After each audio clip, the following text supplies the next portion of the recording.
Welcome to LNN News. Today is December 1st, 1927. I would like to inform everyone that the American economy has been collecting a debt throughout these past years. Around $1.7 million of debt was attributed to the national debt from the Newfoundland Railways from about 1888 to 1897. America has more recently accumulated about $35 million of war debt during World War I. Since the start of the 1920s, the government has also been borrowing heavily from foreign investors. Breaking news. Today is October 29th, 1929. I would like to inform everyone that the stock market has just crashed. Local economists are calling today Black Tuesday. We are trying to stay positive with the hope that our economy will be okay, but it seems as though we are heading into a recession. The stock market crash has reduced consumer confidence throughout the economy, causing many people to stop investing in our economy. This and the decrease in wealth has caused consumer spending to plummet, leading our aggregate demand curve to shift to the left or causing our aggregate demand to drop. Good evening. Welcome to LNL News. Today is January 4th, 1930. Recently, many bank runs have been occurring across the nation. A bank run is when a large group of people go to the bank and ask to withdraw their deposits in cash. This may cause the bank to have to liquidate their loans, which may cause them to fail. The failing of the banks is helping to contribute to the worsening depression. Today is March 30th, 1930. We are officially in the Great Depression. Bank runs are occurring more frequently, causing more banks to collapse. The unemployment rate is growing rapidly and is predicted to reach heights of 20%. This is a lofty jump from the usual unemployment rate of 3.2%.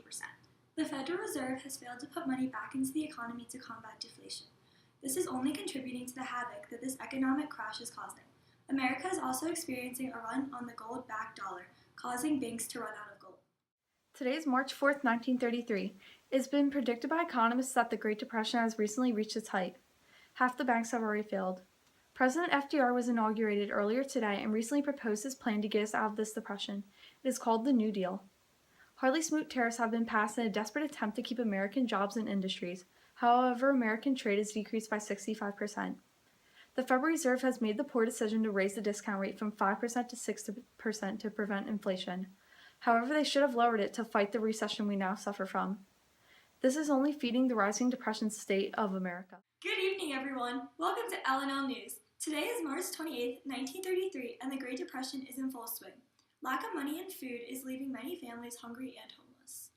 With more bad news, we are currently in the middle of a dust bowl, which is taking over the American farmlands. Many farming families have expressed their worries about the dust bowl, also known as the Dirty 30s. Farmers are unsure how they are going to grow crops. Failure to practice dryland farming methods to prevent wind erosion has attributed to the poor soil quality.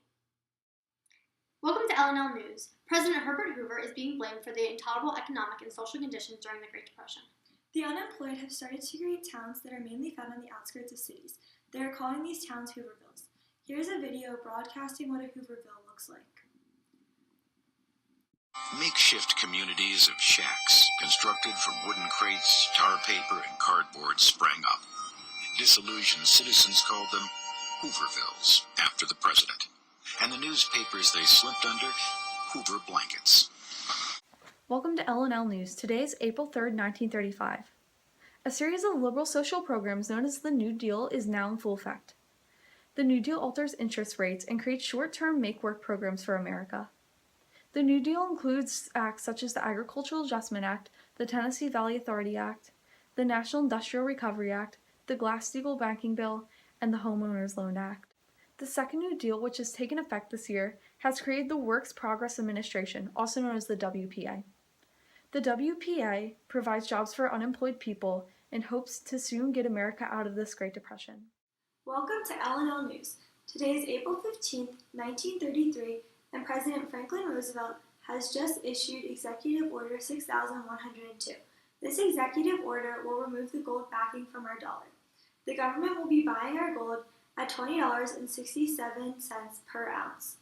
If you are caught with a gold bar, you can be fined up to $10,000 or receive 10 years in prison.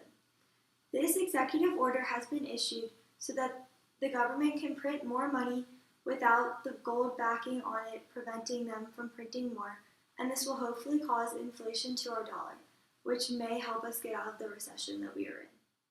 Today is July 5th, 1935, and the National Labor Relations Act, also known as the Wagner Act, has been created by Franklin Roosevelt.